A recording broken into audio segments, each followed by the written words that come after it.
নমস্কার, আমি সংযুক্তা। আপনারা দেখছেন ইউনিফ্লাই নিউজ বাংলা। আজ বীরভূমে তৃণমূলের সাংগঠনিক বৈঠক সারার পর সাংবাদিকদের মুখোমুখি হয়ে কি বললেন অভিষেক বন্দ্যোপাধ্যায়? মূলত সব জায়গাতেই সাংগঠনিক বৈঠকগুলো, বিশেষ করে ইলেকশন ঘোষণা হওয়ার পর থেকে ইলেকশন কমিটির যে বৈঠকগুলো হচ্ছে সেখানে আমি গিয়ে বৈঠকগুলো করেছি। আমি গত দুদিন জলপাইগুড়ি, আলিপুরদুয়ার করার পর, গতকাল কুচবিহার করার পর আজকে বীরভূম করেছি, আগামীকাল ঝাড়গ্রাম যাব। তো সাংগঠনিকভাবে তৃণমূল কংগ্রেস যত দিন যাচ্ছে শক্তিশালী হচ্ছে এবং বীরভূমেও আমরা যেভাবে আজকে বৈঠক করেছি, যে সাড়া পেয়েছি এবং আমাদের বিভিন্ন স্তরের জনপ্রতিনিধি, দলীয় পদাধিকারী যারা ছিলেন তারা বৈঠকে সবাই উপস্থিত ছিলেন।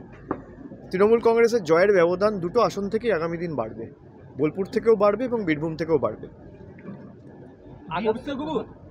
জলপাইগুড়িতে মুখ্যমন্ত্রী গিয়েছিলেন, সেখানে কোনো দুর্গতদের সাহায্য করা হয়নি, কিন্তু গার্ডেন রিচে সাহায্য করলেন কি করে এই নির্বাচন?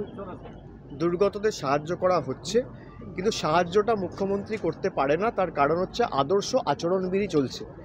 আপনারা নিয়ম জানুন, তারপর প্রশ্ন করুন। গার্ডেন রিচে তো দেওয়া হচ্ছে। গার্ডেন রিচে যখন সেটা ভেঙে পড়েছিল তখন আদর্শ আচরণবিধি চালু ছিল না। এটাকে ভালো করে দেখুন কবে হয়েছিল গার্ডেন রিচের ঘটনাটা। গার্ডেন রিচের ঘটনাটা যখন হয়েছিল তারপর মমতা বন্দ্যোপাধ্যায় পৌঁছেছিল, যেমন একইভাবে যখন জলপাইগুড়ির ঘটনাটা ঘটেছে তখন মমতা বন্দ্যোপাধ্যায় নিজে রাত্রিবেলা পৌঁছেছেন। এবার যেহেতু আদর্শ আচরণবিধি চালু রয়েছে, আর গার্ডেন রিচের সময় কি আদর্শ আচরণবিধি চালু ছিল? যদি হয়ে থাকে সেটা কোনো রাজনৈতিক প্রতিনিধি দিতে পারে না। সেই কারণে যাদেরকে রিলিফ ক্যাম্পে রাখা রয়েছে তাদের যাতে সঠিকভাবে পরিষেবা পৌঁছায়, পর্যাপ্ত পরিমাণে খাবার থাকে, তাদের পাশে সরকার দাঁড়াচ্ছে এবং আগামী দিনেও আদর্শ আচরণবিধি মিটে গেলে তাদের বাড়ির ব্যবস্থা, সংসার চালানোর ব্যবস্থা সব সরকার করে দেবে। আমরাই করেছি এবং আগামী দিনে আমরাই করব। বীরভূমে যাকে প্রার্থী করেছে শীতলকুচি কাণ্ডের অন্যতম অভিযোগ বিজেপির দুর্ভাগ্যজনক। বিজেপির অভ্যন্তরীণ বিষয়ে তো আমি কোনো বক্তব্য রাখতে পারি না।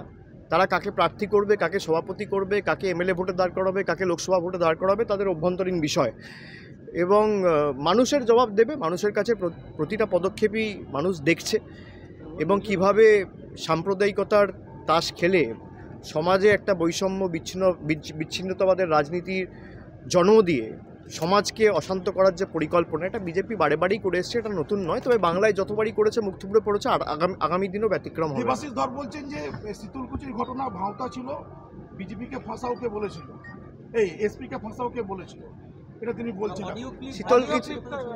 শীতলকুচির ঘটনা তো আপনারাই খবরে, সংবাদ মাধ্যমে, গণমাধ্যমে দেখিয়েছেন, ফায়ারিংয়ের ঘটনা।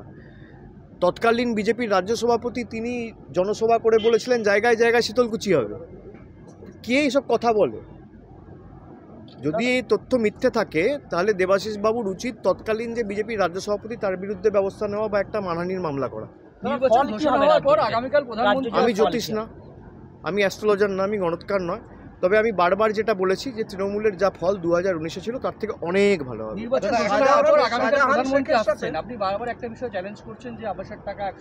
আমি আশা করব উনি শ্বেতপত্র নিয়ে আসবেন। আমি আশা করব 2021 সালের পর থেকে আমি যে চ্যালেঞ্জটা করেছি যে আপনি 100 দিনে ক পয়সা ছেড়েছেন আপনার কেন্দ্রের সরকার, আর আবাস যোজনায় আপনারা ক পয়সা দিয়েছেন বাংলাকে, এর শ্বেতপত্রটা এক হাতে ধরুন আর এক হাতে মাইকে বলুন বাংলাকে দিয়েছি। আজকে একটা সিপিএম 2017-18 সাল থেকে আবাস প্লাসের যে তালিকা তৈরি হয়েছে সেই টাকা পর্যন্ত বিজেপি সরকার ছাড়েনি। আজকে যদি মানুষগুলোর মাথার উপর পাকা ছাদ থাকতো তাহলে এই দুর্ঘটনা ঘটতো না। দুটো ছোট্ট শিশু, ফুলের মতো ছোট্ট একটা 2 বছরের মেয়ে, তার নাম পিউ, আর 14 বছরের ছেলে, বার্নিশ জিপিতে বাড়ি, ময়নাগুড়ি 2 ব্লক, তাদের মাথার উপর যদি পাকা ছাদ থাকতো তাহলে তাদেরকে এই সংকটজনক অবস্থায় জলপাইগুড়ি থেকে এসে শিলিগুড়িতে ভর্তি হতে হতো না। এর জন্য দায়িত্ব একমাত্র কেন্দ্র সরকারের। তবে আমরা মানুষকে বলেছি যে আগামী দিনও আবাসের ব্যবস্থা আমাদের সরকারই করবে। কমিশনে আজকে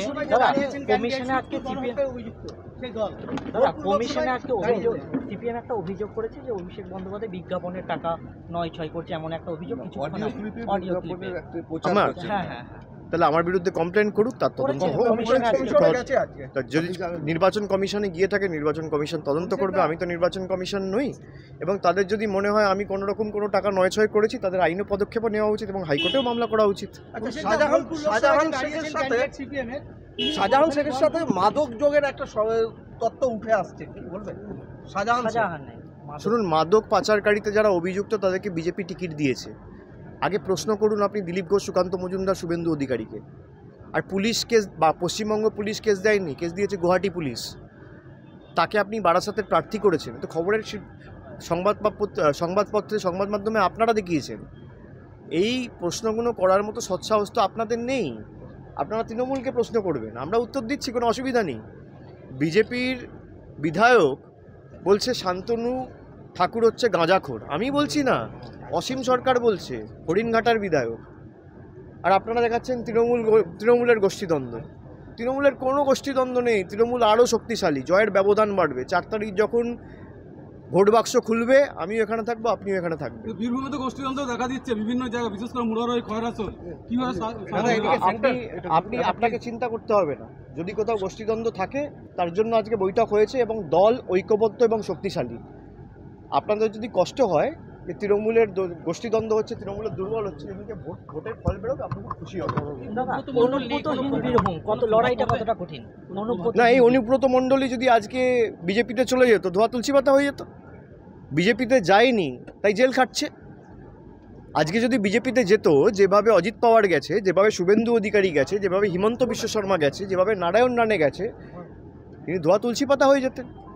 এই 7 দিন আগে নবীন জিন্দাল জয়েন করেছে, তার বিরুদ্ধে একাধিক কয়লা কেলেঙ্কারির অভিযোগ রয়েছে। আজকে ধোয়া তুলসী পাতা বিজেপিতে চলে গেছে। যাদেরকে প্রকাশ্যে টিভির ক্যামেরায় নির্লজ্জের মতো টাকা নিতে দেখা গেছে, তারা বিজেপিতে চলে গেছে, ধোয়া তুলসী পাতা। সাথে থাকুন, দেখতে থাকুন ইউনিফ্লাই নিউজ বাংলা। দেখা হচ্ছে পরের খবরে।